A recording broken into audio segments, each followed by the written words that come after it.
నమస్కారం BTV news కి స్వాగతం. ముందుగా ముఖ్యాంశాలు. తుఫాన్ బాధిత ప్రాంతాల్లో సహాయక కార్యక్రమాలపై సీఎం జగన్ సమీక్ష. తుఫాన్ పరిస్థితులపై అధికారులను అడిగి వివరాలు తెలుసుకున్న జగన్, మనుషులు, పశువులు మరణించినట్లు సమాచారం అందితే 48 గంటల్లోగా పరిహారం అందించాలని సీఎం ఆదేశం. తుఫాన్ నేపథ్యంలో పార్టీ శ్రేణులకు టీడీపీ అధినేత చంద్రబాబు కీలక సూచన. తుఫాన్ ప్రభావిత ప్రాంతాల్లో సహాయక చర్యలో పాల్గొనాలని కార్యకర్తలు, నాయకులకు పిలుపు. అవసరమైన చోట్ల నిత్యావసరాలు అందించాలని సూచన.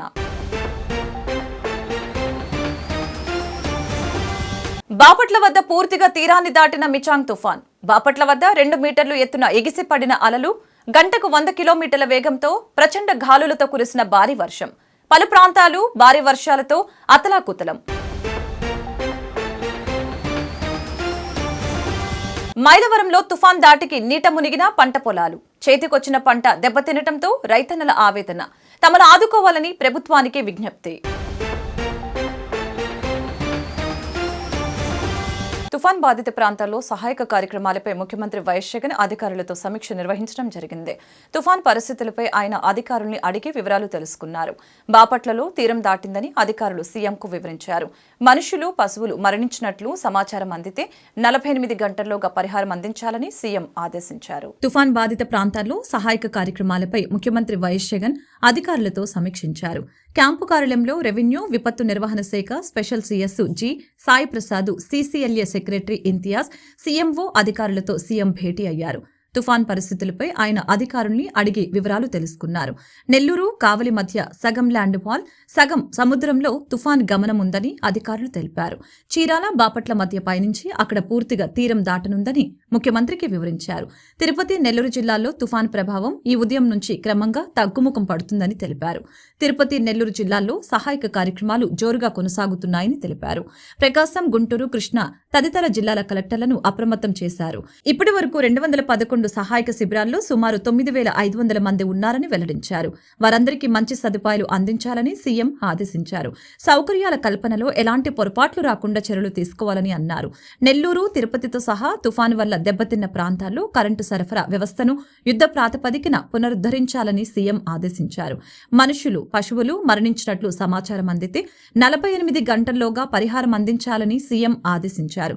తుఫాన్ తగ్గిన వెంటనే ఎన్యూమరేషన్ కూడా ప్రారంభం కావాలని ఆదేశించారు. గ్రామ, వార్డు సచివాలయ వాలంటీర్ వ్యవస్థను వాడుకొని రేషన్ పంపిణీ సమర్థవంతంగా చేపట్టాలని అధికారులకు సీఎం నిర్దేశించారు. ఇది జిల్లాలకు సంబంధించిన కలెక్టర్లు, ఎస్పీలు, ప్రభుత్వ యంత్రాంగము అంతా కూడా అలర్ట్గా ఉండాల్సిన పరిస్థితి. వి టాకింగ్ అబౌట్ రేపు ఆల్మోస్ట్ 12 గంటల ప్రాంతంలో there might be that landfall close to Bapatla. There might be this landfall అని చెప్పి ఐఎండీ వాళ్ళు చెప్తా ఉన్నారు. And it's going to be there for till 7th దాకా కూడా కంటిన్యూ అవుతాయి. ద మోస్ట్ ఇంపార్టెంట్ థింగ్ ప్రతి కలెక్టర్ కూడా గుర్తుపెట్టుకోవాల్సిన అంశం ఏమిటి అని అంటే, this is going to be a challenge for every collector and every SP. మీకు ఇచ్చే గోలు, target, there should be 0 loss of life. పశువులకు కానీ మనుషులకు కానీ ఇద్దరికీ కూడా లైఫ్ను మనం ప్రొటెక్ట్ చేయగలిగిన బాధ్యతను మనం తీసుకుంటున్నాం అనేది గుర్తుపెట్టు. Specially paddy procurement. మిచాంగ్ తుఫాన్ నేపథ్యంలో పార్టీ శ్రేణులకు టీడీపీ అధినేత నారా చంద్రబాబు నాయుడు కీలక సూచన చేశారు. అందరూ తుఫాన్ ప్రభావిత ప్రాంతాల్లో సహాయక చర్యలు పాల్గొనాలని పిలుపునిచ్చారు. మిచాంగ్ తుఫాన్ నేపథ్యంలో పార్టీ శ్రేణులకు టీడీపీ అధినేత నారా చంద్రబాబు నాయుడు కీలక సూచన చేశారు. అందరూ తుఫాన్ ప్రభావిత ప్రాంతాల్లో సహాయక చర్యలో పాల్గొనాలని పిలుపునిచ్చారు. ఇబ్బందులు పడుతున్న ప్రజలకు నాయకులు, కార్యకర్తలు అండగా నిలవాలని కోరారు. సహాయక చర్యలో విస్తృతంగా పాల్గొనాలని ఆదేశించారు. అత్యవసరమైన చోట నాయకులు, కార్యకర్తలు తమ వంతు సాయం అందించాలని, ప్రజలకు నిత్యావసరాలు అందించాలని, లోతట్టు ప్రాంతాల్లో చిక్కుకున్న వారిని సురక్షిత ప్రాంతాలకు తరలించే సహాయక చర్యల్లో పాల్గొనాలని సూచించారు. తుఫాన్ ప్రభావంతో చిత్తూరు, నెల్లూరుతో సహా రాష్ట్ర వ్యాప్తంగా భారీ నుంచి అతి భారీ వర్షాలు కురుస్తున్నాయని తెలిపారు. చెట్లు, విద్యుత్ స్తంభాలు నేల కూలుతున్నాయని తెలిపారు. కరెంటు లేక ప్రజలు చీకట్లోనే గడుపుతున్నారు. లోతట్టు ప్రాంతాలు వరద నీటితో నిండిపోయాయి. పలు జిల్లాల్లో కోట్లాది రూపాయల పంట నష్టం వాటిల్లింది. కాగా తుఫాన్ మరి కాసేపట్లో బాపట్ల వద్ద తీరం దాటనుంది. ఆ సమయంలో గంటకు 90 నుంచి 110 కిలోమీటర్ల వేగంతో గాలులు వీచే అవకాశం ఉందని వాతావరణ శాఖ పేర్కొంది. మిచాంగ్ తుఫాన్ తీవ్ర తుఫాన్గా మారి బాపట్ల వద్ద తీరం దాటింది. బాపట్లలో సముద్రం 20 అడుగుల ముందుకు వచ్చింది. పలు ప్రాంతాల్లో ఇప్పటికే భారీ వర్షాలు ముంచెత్తుతూ ఉన్నాయి. చేతికి వచ్చిన పంట దెబ్బతినటంతో రైతన్నలు ఆవేదన వ్యక్తం చేస్తున్నారు. మిచాంగ్ తుఫాన్ బాపట్ల వద్ద తీరం దాటింది. ఈ నేపథ్యంలో బాపట్ల వద్ద సముద్రం అల్లకల్లోలంగా మారింది. 20 అడుగుల ముందుకు సముద్రం చొచ్చుకొచ్చింది. బాపట్ల వద్ద అలలు 2 మీటర్ల ఎత్తున ఎగిసిపడ్డాయి. ప్రస్తుతం బాపట్లలో గంటకు 110 కిలోమీటర్ల వేగంతో ప్రచండ గాలులతో భారీ వర్షం కురుస్తుంది. తుఫాన్ పూర్తిగా తీరం దాటిన తర్వాత బలహీనపడి వాయుగుండంగా మారనుంది. బాపట్ల వద్ద కేవలం 4 గంటల వ్యవధిలోనే 43.3 మిల్లీమీటర్ల వర్షపాతం నమోదు అయింది. ప్రస్తుతానికి తుఫాన్ ముందు భాగం పూర్తిగా భూభాగం పైకి ప్రవేశించిందని ఐఎండీ తన తాజా బులెటిన్లో వెల్లడించింది. తుఫాన్ ప్రభావంతో కోస్తాంధ్ర, రాయలసీమల్లో భారీ వర్షాలు కురవనున్నాయి. పలు ప్రాంతాల్లో ఇప్పటికే భారీ వర్షాలు బీభత్సాన్ని సృష్టిస్తూ ఉన్నాయి. పంటలు దెబ్బతింటున్నాయి. చేతికొచ్చిన పంట నాశనం కావడంతో రైతన్నలు కంటతడి పెడుతున్నారు. తమను ఆదుకోవాలని ప్రభుత్వాన్ని కోరుతూ ఉన్నారు. మరొక వైపు తుఫాన్ నేపథ్యంలో 11 జిల్లాలకు వాతావరణ శాఖ అధికారులు హెచ్చరికలు జారీ చేశారు. ప్రజలు ఇబ్బంది పడకుండా అన్ని జాగ్రత్తలు తీసుకోవాలని ముఖ్యమంత్రి జగన్ ఆదేశించారు. వర్ష ప్రభావిత జిల్లాల్లో అధికారులు పునరావాస కేంద్రాలను ఏర్పాటు చేశారు. ప్రజలు అప్రమత్తంగా ఉండాలని అధికారులు సూచించారు. తుఫాన్ కారణంగా మైలవరం నియోజకవర్గంలో వరి, పత్తి, మిరప పొలాలు దెబ్బతినటంతో రైతులు కన్నీరు మున్నీరుగా విలపిస్తున్నారు. తడిసిన పొలాలను తమ గోడును మీడియాకు వెళ్లపుచ్చుకుంటున్నారు. చేతికి అందిన పంట నీటి పాలైందని ఆవేదన వ్యక్తం చేశారు. తమకు ప్రభుత్వం సహాయం చేయాలని విజ్ఞప్తి చేశారు. తుఫాన్ కారణంగా మైలవరం నియోజకవర్గంలోని కొట్టికలపూడి గ్రామంలో పత్తి, మిరప, వరి పొలాలు తడిసి దెబ్బతిన్నాయి. వరి పొలాలను చూసి రైతులంతా కన్నీటి పర్యంతమవుతున్నారు. డబ్బులు అప్పు తెచ్చుకొని పొలాలకు పెట్టుబడి పెట్టి అంతా పండించి కొన్ని రోజులలో పంట ఇంటికి వచ్చేది అనుకునే సమయంలో తుఫాను కారణంగా ఇలా జరగటం వలన రైతులు ఎంతగానో కుమిలిపోతున్నారు. ప్రభుత్వం తమకు సహాయం చేయాలని విజ్ఞప్తి చేస్తున్నారు.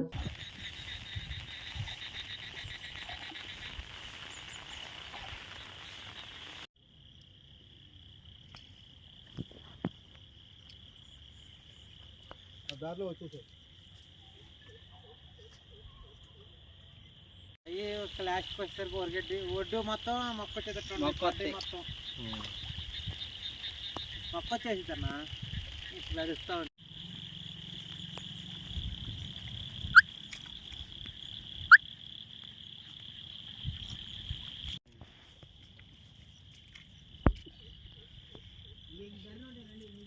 ఓహో ఇప్పుడు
కొట్టుకెళ్ళిపోడండి 20,000 రూపాయలు కౌలు కట్టినాం.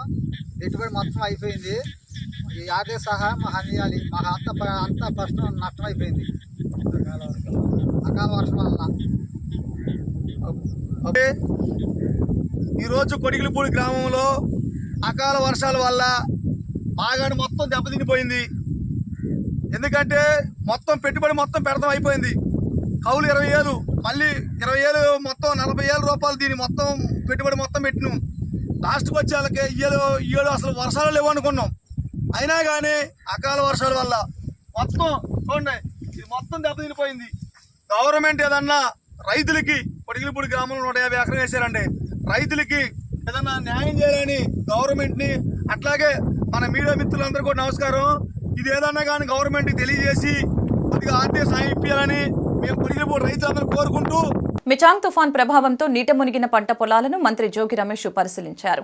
నీట మునిగిన పంట పొలాలను కాపాడేందుకు తీసుకోవాల్సిన చర్యల్ని యుద్ధ ప్రాతిపదికన చేపట్టాలని అధికారుల్ని ఆదేశించారు. నష్టపోయిన రైతులకు ప్రభుత్వం తరపున నష్టపరిహారం ఇప్పిస్తామని భరోసా ఇచ్చారు. బంగాళాఖాతంలో ఏర్పడిన తీవ్ర అల్పపీడనం తుఫానుగా మారి గత 2 రోజులుగా కురుస్తున్న భారీ వర్షాలతో నీట మునిగిన గూడూరు, తుమ్మలపాలెం పంట పొలాలను మంత్రి జోగి రమేష్ వర్షం సైతం లెక్క చేయకుండా స్వయంగా పంట పొలాల్లో దిగి పరిశీలించారు. ఈ సందర్భంగా ఆయన అధికారులతో మాట్లాడుతూ నీట మునిగిన పంట పొలాలను కాపాడేందుకు తీసుకోవాల్సిన చర్యలు యుద్ధ ప్రాతిపదికన చేపట్టాలని ఆదేశించారు. అదే సమయంలో పంట నష్టపోయిన రైతులకు అన్ని రకాలుగా అండగా ఉంటామని హామీ ఇచ్చారు. ఈ కార్యక్రమంలో వ్యవసాయ శాఖ అధికారులతో పాటు రెవెన్యూ, వివిధ శాఖ అధికారులు, ప్రజా ప్రతినిధులు, నాయకులు, కార్యకర్తలు, రైతులు పెద్ద సంఖ్యలో పాల్గొన్నారు.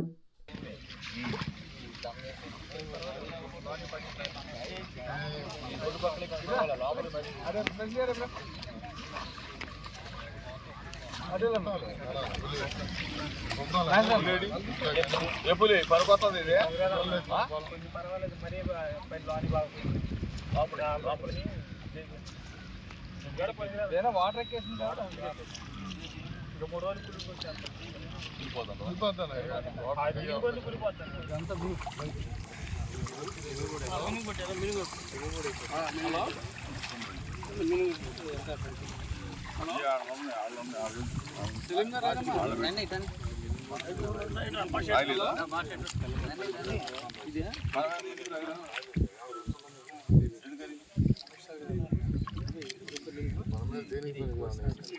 చాలా ఇది అసలు పనికి ఇది బీపీడీ కదా తీసిన తర్వాత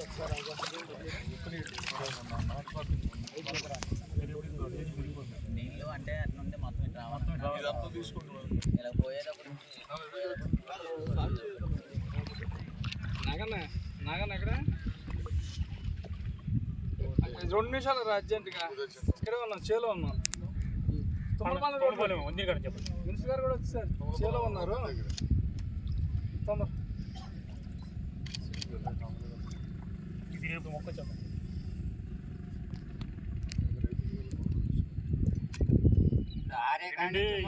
ఖర్చు కూడా రాదు మనకి. చెప్పు పరిస్థితి బాగా వచ్చేస్తుంది.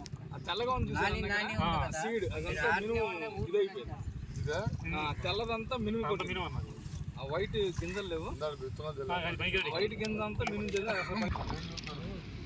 పాలు పోసుకోకుండా అదే తయారైన మొక్క వచ్చేస్తుంది. వాటర్ వెళ్ళిపోయిందని ఏడు పరిస్థితి. వాటర్ వెళ్ళిపోతే కింద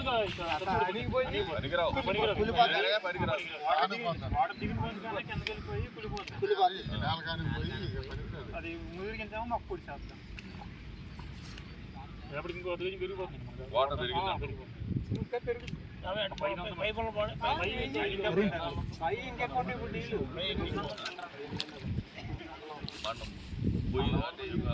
పాతలు ఎన్నైనా రీపీట్ అయిపోయింది.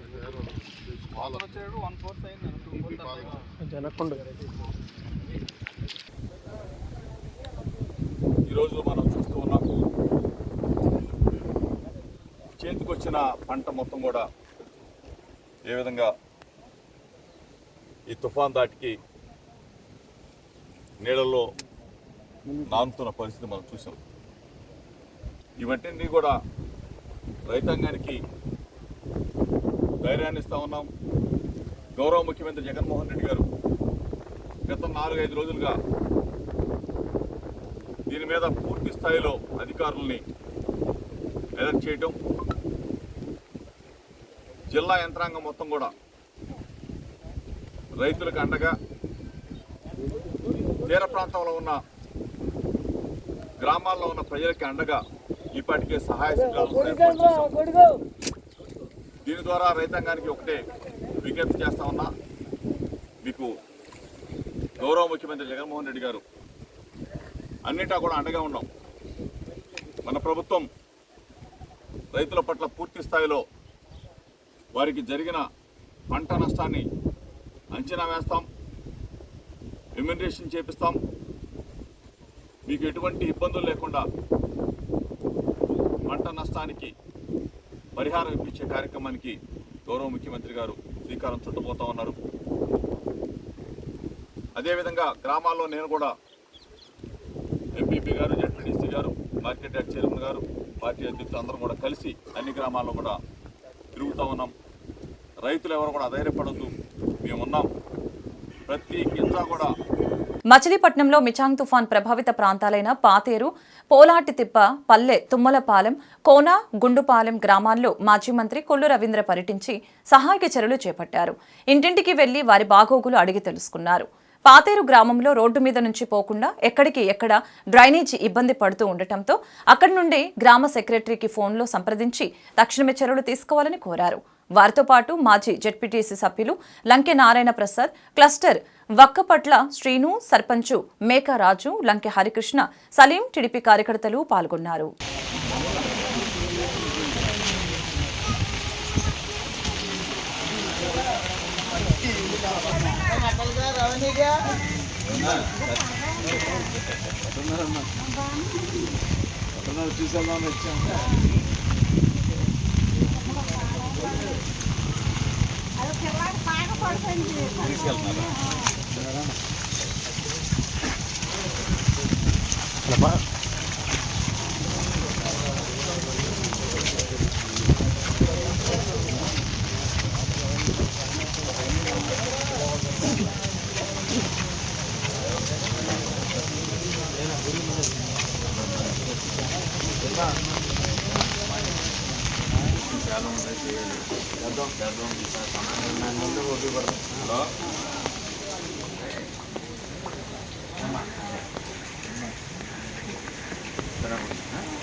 కొట్టమంటే అసలు బ్లీచింగ్ లేదని చెప్తున్నారంట. ఇక్కడ అంతా అసలు డ్రైనేజీ కూడా క్లీన్ చేయట్లేదు. ఒకరే ఉన్నారుగా ఊళ్ళో. ఏమ్మా బ్లీచింగ్ కొట్టారా ఎప్పుడన్నా? ఎంతకాలం అయింది కొట్టాడు? సంవత్సరాలే. మేము కట్టుకొని కొట్టుకుని మేము కొట్టుకున్నామండి ఆ పక్కన. వాకుండా కానీ నేనైతే మోకాల్లో నీళ్ళు ఉన్నాయి. ట్రైన్ కలపాలి కదా, నీళ్ళు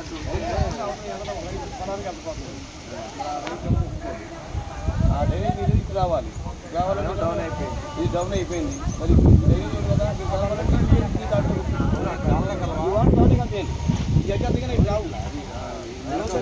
వస్తాయి చూడుకుంటే మొత్తం రైతు పొలం నిండిపోద్ది అక్కడ.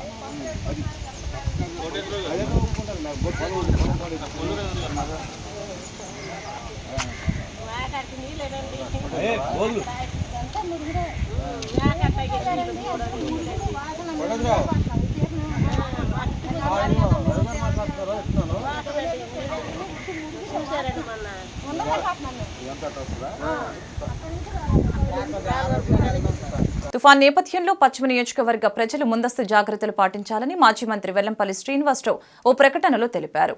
తుఫాన్ కారణంగా ఎటువంటి నష్టం సంభవించకుండా చూడటమే అందరి లక్ష్యమని అన్నారు. మిచాంగ్ తుఫాన్ నేపథ్యంలో ఎలాంటి నష్టం లేకుండా అన్ని రకాల ముందస్తు జాగ్రత్తలు పాటించాలని మాజీ మంత్రి పశ్చిమ నియోజకవర్గ శాసనసభ్యులు వెల్లంపల్లి శ్రీనివాసరావు మంగళవారం నాడు విడుదల చేసిన ఒక ప్రకటనలో సూచించారు.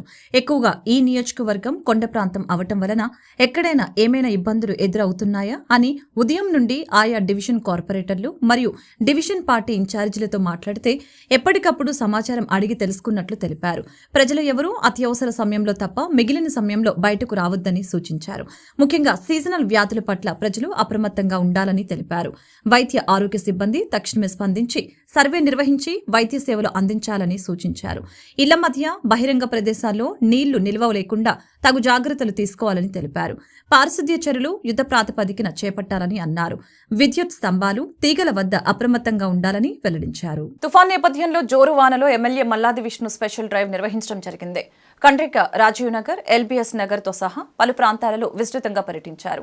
రోడ్లపై చేరిన వర్షపు నీరు వెంటనే పోయే విధంగా తగిన ఏర్పాట్లు చేయాలని అధికారులకు సూచించారు. ఎడతెరిపి లేకుండా కురుస్తున్న వర్షం పట్ల ప్రజలు అప్రమత్తంగా ఉండాలని రాష్ట్ర ప్లానింగ్ బోర్డు ఉపాధ్యక్షులు, సెంట్రల్ ఎమ్మెల్యే మల్లాది విష్ణు సూచించారు. గడప గడపకు మన ప్రభుత్వంలో గుర్తించిన సంస్థాత్మక ప్రదేశాలలో అధికారులతో కలిసి మంగళవారం ఆయన స్పెషల్ డ్రైవ్ నిర్వహించారు. కండ్రిక, రాజీవ్ నగర్, ఎల్బీఎస్ నగర్ తో సహా పలు ప్రాంతాలలో విస్తృతంగా పర్యటించారు. స్థానికులతో మాట్లాడి ఎలాంటి ఇబ్బందులు లేకుండా చూస్తామని హామీ ఇచ్చారు.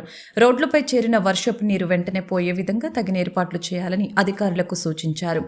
ఎయిర్టెక్ మిషన్ల సాయంతో నీటిని యుద్ధ ప్రాతిపదికన తోడించాలని ఆదేశించారు.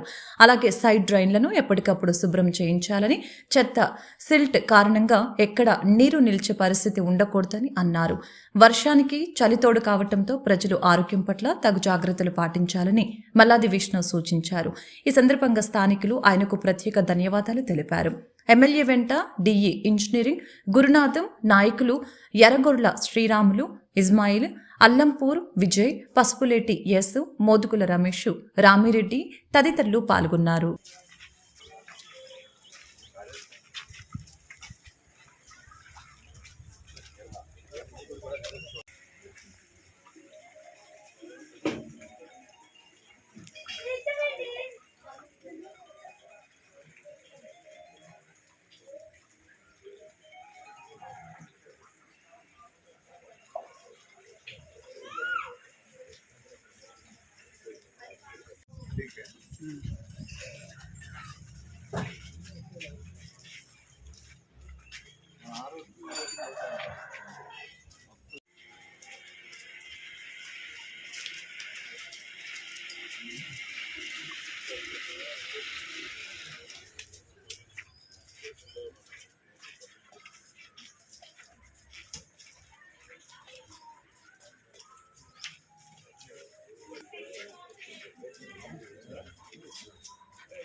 తుఫాను కారణంగా ఈదురుగాలుల వల్ల విజయవాడలోని ఓ భవనంలో ఇనుప పరంజా ఒక్కసారిగా కుప్పకూలింది.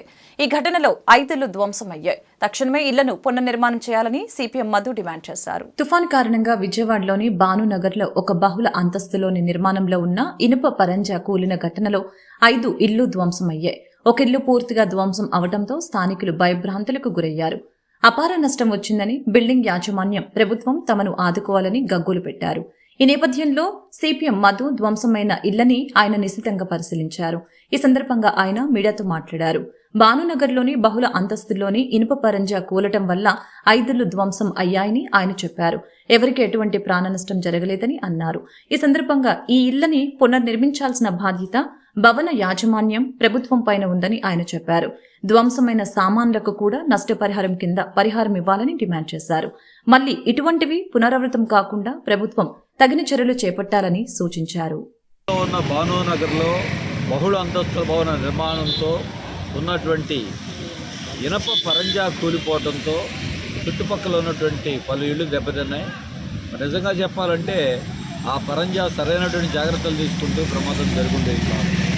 సరే, ఇప్పటికైనా సరే ఈ ఇళ్లని పునర్నిర్మించాల్సిన బాధ్యత భవన యజమాని, బిల్డర్ మీద, అలాగే ప్రభుత్వం మీద ఉంది. తక్షణమే వారిని ఆదుకోవాలి. ఆర్థిక సహాయం అందించడమే కాదు, ఆ ఇళ్లని తిరిగి పునర్నిర్మించాల్సినటువంటి బాధ్యత ఉంటుంది. ఇటువంటి ప్రమాదాలు జరగకుండా మరి ఈరోజు చూడాలి, నగరపాలక సంస్థ ప్రజాప్రతినిధులైనా అధికారులైనా ఎలా ఉన్నారంటే ఇసుక కనబడితే వాలిపోయి డబ్బులు వసూలు చేయడం మీద దృష్టి ఉంది తప్ప వాళ్ళకి ఎక్కడ వీటిల్లో నాణ్యత ఉందా, లేకపోతే జాగ్రత్తలు ఉన్నాయా, ప్రమాదాలు జరగకుండా ముందస్తు చర్యలు ఉన్నాయా, వాటి మీద నగరపాలక సంస్థలో ఉన్నటువంటి టౌన్ ప్లానింగ్ కానీ మిగతా వాళ్ళు కానీ ఎక్కడ జాగ్రత్త వహిస్తారని తెలియదు. కాబట్టి తక్షణమే ఎవరికి ప్రమాదం జరగకుండా బయటపడటం చాలా ఆనందదాయక విషయమైన దీని త్రుటిలో ప్రమాదం తప్పిన దీనివల్ల జరిగిన నష్టం మాత్రం అనేక ఏళ్లకి అనేక కుటుంబాలకి భారీగా ఉంది కాబట్టి వాటిని చేయాలి. ఇదొకటే కాదు, ఈ తుఫాన్లు భారీ వర్షాలకి విజయవాడ నగరంలో ఇప్పటికే మేము పాయికాపురం, రాజీవ్ నగరు, కండ్రిక, ఎల్బిఎస్ నగరు ఈ ప్రాంతాలన్నింటిలో కూడా పర్యటించాం. వాటిల్లో ఇళ్ళన్నీ మునిగిపోయింది, నెట మునిగిపోయింది. కనీసం చూసి పరామర్శించిన వాళ్ళు లేరు. వంట చేసుకునే అవకాశం కూడా లేదు. భోజన సదుపాయాలు కూడా లేవు. అలాగే స్లాబులు గవర్నమెంట్ నిర్మించినటువంటి ఇళ్ళన్నీ కూలిపోతున్నాయి, కారిపోతున్నాయి. ప్రమాదాలు సంభవించే అవకాశం ఉంది. ముఖ్యమంత్రి గారు తక్షణమే యుద్ధ ప్రాతిపదికన స్పందించమని ఆదేశాలు ఇచ్చారు. ఫస్టిల్లు పాకిళ్ళు మాదేనండి, మొత్తం కూలిపోయిందండి. వచ్చి మీద పడిపోయింది, నిట్టాడి మీద పడిపోయి నిట్టాడి ఇరిగిపోయి గోడ పడిపోయిందండి. ఒక గది అంతా మొత్తం అంతా పాడైపోయి మొత్తం ముక్కల కింద పడిపోయింది. నా పేరు చిన్నారావు అండి. తెల్లవారుజామున ఎక్కువ ఈదురుగాలి తుఫాను ప్రభావం వల్ల ఈ భానునగర్ మొదటి రోడ్లో సెంటరింగ్ పనులు నిమిత్తం పెట్టిన పరంజా కూలిపోవడం జరిగింది. ఈ భానునగర్లో ఉన్న 4 ఇళ్ళు, కనీసం 4 ఇళ్ళకి నష్టం జరిగింది, ఆస్తి నష్టం జరిగింది. వాటిపైన ఉన్న పైకప్పులు మరియు ఇంటి సామాగ్రి కొద్దిగా ధ్వంసం అవడం జరిగింది. ఇవన్నీ కూడా బిల్డర్ని వాళ్ళని పిలిపించి మా ఎమ్మెల్యే గారు కూడా పర్యవేక్షించారు. వాళ్ళందరూ ఎమ్మెల్యే గారు పర్యవేక్షించి ఆ బిల్డర్ను ఆ స్థానికుల్ని పిలిచి మాట్లాడి వాళ్ళకి స్థానికులకు ఎటువంటి నష్టం జరగకుండా ఆ నష్టం ఎలా పూరించాలనేది ఎమ్మెల్యే గారు మాట్లాడి వాళ్ళ దగ్గరుండి వాళ్ళకి న్యాయం జరిగేట్టుగా చూడమని ఆదేశించడం జరిగింది. ఇప్పుడే ఎమ్మెల్యే గారు కూడా చూసి వెళ్ళడం జరిగింది. వీళ్ళకి ఏదైతే నష్టం జరిగిందో ఆ నష్టాన్ని వాళ్ళకి పేద ప్రజలు కాబట్టి వీళ్ళకి ఆ నష్టాన్ని పూరించమని, వాళ్ళకి ఏదైనా న్యాయం చేయమని చెప్పి వాళ్ళకి ఏదైతే ఇంటి నష్టం జరిగిందో ఆ ఇల్లు తిరిగి కట్టించమని, అటువంటి వాళ్ళకి ఏమైనా ఇబ్బందులు ఉంటే ఆ ఇబ్బందులన్నీ కూడా చూడమని చెప్పమని జరిగింది. మిచాంగ్ తుఫాన్ ఉగ్రరూపం దాల్చిన నేపథ్యంలో కాచి చల్లార్చిన నీటిని వడపోసి తాగాలని, కరెంటు స్తంభాల వద్దకు పిల్లలు వెళ్లకుండా చూడాలని 59వ division corporator MD Shaheena Sultana Hafeezulla అన్నారు. వాలంటీర్లు అప్రమత్తంగా ఉండాలని, ప్రజలను నిరంతరం అప్రమత్తంగా ఉంచాలని ఆదేశించారు. ప్రజలు జాగ్రత్తలు తప్పనిసరిగా తీసుకోవాలని, నిరంతరాయంగా అందుబాటులో ఉంటామని భరోసా ఇచ్చారు. మిచాంగ్ తుఫాన్ ఉగ్రరూపం దాల్చిన నేపథ్యంలో ఎడతెరిపి లేకుండా కురుస్తున్న వర్షానికి ప్రజలు అప్రమత్తంగా ఉండాలని కోరుతూ 59వ division corporator MD Shaheena Sultana Hafeezulla Ajit Singh Nagar, MK Beg నగరపాలక సంస్థ పాఠశాల పరిసర ప్రాంతాల్లో పర్యటించారు. శానిటరీ విభాగంతో కలిసి డివిజన్లో పర్యటించి వాలంటీర్లు అప్రమత్తంగా ఉండాలని, ప్రజలను నిరంతరం అప్రమత్తంగా ఉంచాలని ఆదేశించారు. కాచి చల్లార్చిన నీటిని వడపోసి తాగాలని, కరెంటు స్తంభాల వద్దకు పిల్లలు వెళ్లకుండా చూడాలని మైకు ప్రచారం నిర్వహించారు. మిచాంగ్ తుఫాన్ ప్రభావం ఉందని సమాచారం వచ్చిన వెంటనే ముఖ్యమంత్రి వర్యులు వైఎస్ జగన్మోహన్ రెడ్డి రాష్ట్రంలో యావత్ అధికారుల్ని అప్రమత్తం చేశారని తెలిపారు. ఎమ్మెల్సీ జనాబ్ ఎండి రుహుల్లా, సెంట్రల్ ఎమ్మెల్యే మల్లాది విష్ణు ఎప్పటికప్పుడు అందుబాటులో ఉంటూ అధికారుల్ని అప్రమత్తం చేస్తున్నారని తెలిపారు. ప్రజలు జాగ్రత్తలుగా తప్పనిసరిగా పాటించాలని తెలియజేశారు. నిరంతరాయంగా అందుబాటులో ఉంటామని భరోసా ఇచ్చారు. వాలంటీర్లు ప్రజలకు అందుబాటులో ఉంటూ సమస్యల్ని ఎప్పటికప్పుడు తనకు సమాచారం ఇవ్వాలని సూచించారు. ఈ రోజు ఆంధ్రప్రదేశ్ వ్యాప్తంగా మిచాంగ్ తుఫాన్ వల్ల చాలా తీవ్రంగా అందరి జనాలు ఇబ్బంది పడుతున్నారు. దీనికి మన సెంట్రల్ నియోజకవర్గ శాసనసభ్యులు శ్రీ మల్లాది విష్ణు గారు, అట్లాగే శాసన మండలి సభ్యులు ఎండి రూహుల్లా గారు, స్థానిక 59వ division corporator MD Shaheena Sultana గారి ఆదేశాల మేరకు ఈరోజు మీ పిల్లలను ఎట్టి పరిస్థితుల్లో బయటకు పంపించకండి, కరెంటు స్తంభాలని ముట్టుకోమాకండి, అట్లాగే కాచి చల్లార్చిన నీటిని తాగండి, అట్లాగే వేడి వేడి పదార్థాలను స్వీకరించండి. ఎందుకంటే ఈ ప్రభావం వల్ల చాలా జిల్లాలు మొత్తం ఇదే ఇబ్బందిగా ఉన్నాయి. మీకు ఏమైనా ఇబ్బంది కలిగితే మన జాబగుడ్లు పెట్రోల్ బంక్ వెనక భాగంలో మన ప్రభుత్వ హాస్పిటల్ ఉంది, అక్కడికి వెళ్ళి ఏమైనా వైద్యం కావాలంటే చేయించుకోండి.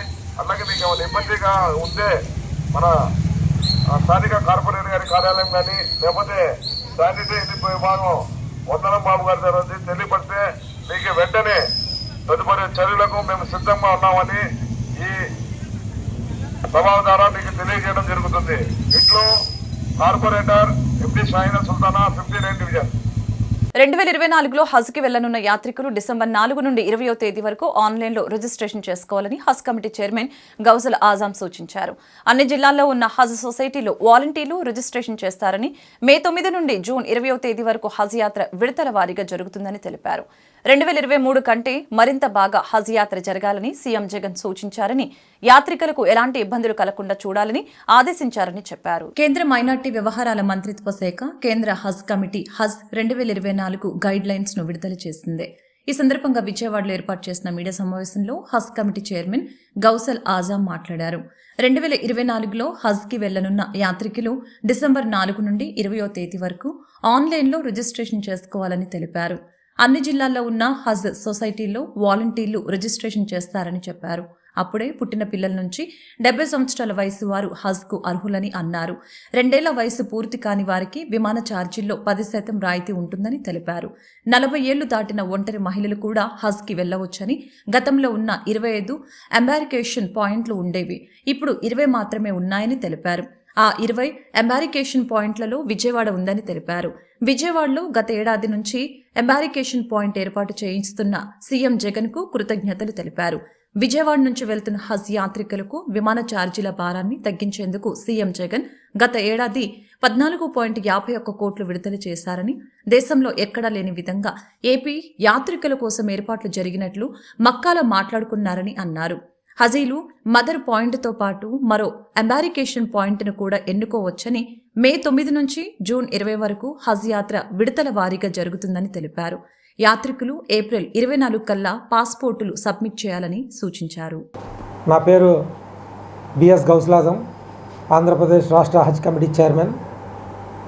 ఈరోజు ఈ పత్రికా సమావేశం యొక్క ముఖ్య ఉద్దేశం, ఇక్కడికి విచ్చేసినటువంటి పత్రికా సోదరులకందరికీ, ఎలక్ట్రానిక్ మీడియా మరియు ప్రింట్ మీడియా సోదరులకు నా హృదయపూర్వక నమస్కారములు. అలాగే ఈరోజు ఈ హజ్ కమిటీ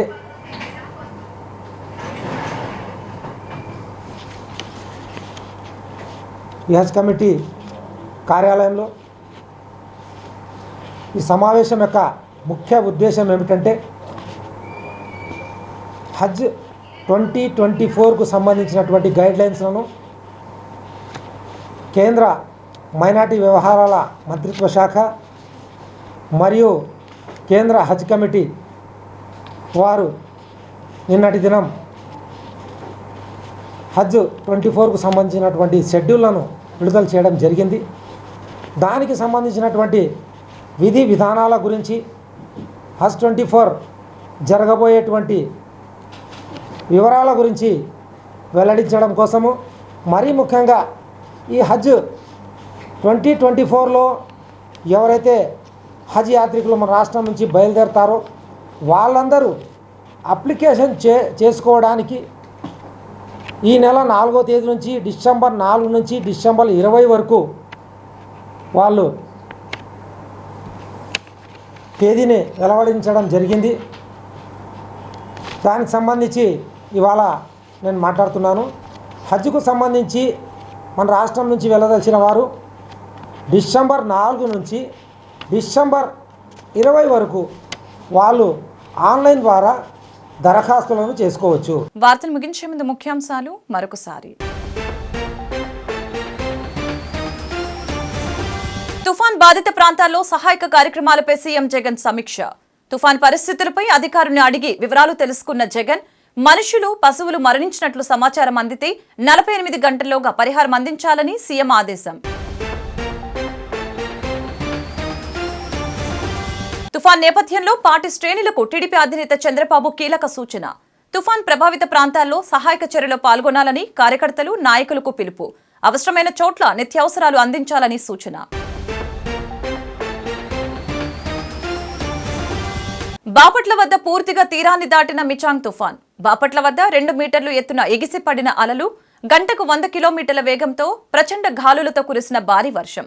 పలు ప్రాంతాలు భారీ వర్షాలతో అతలాకుతలం. మైలవరంలో తుఫాన్ దాటికి నీట మునిగిన పంట పొలాలు. చేతికొచ్చిన పంట దెబ్బతినటంతో రైతన్నల ఆవేదన. తమను ఆదుకోవాలని ప్రభుత్వానికి విజ్ఞప్తి.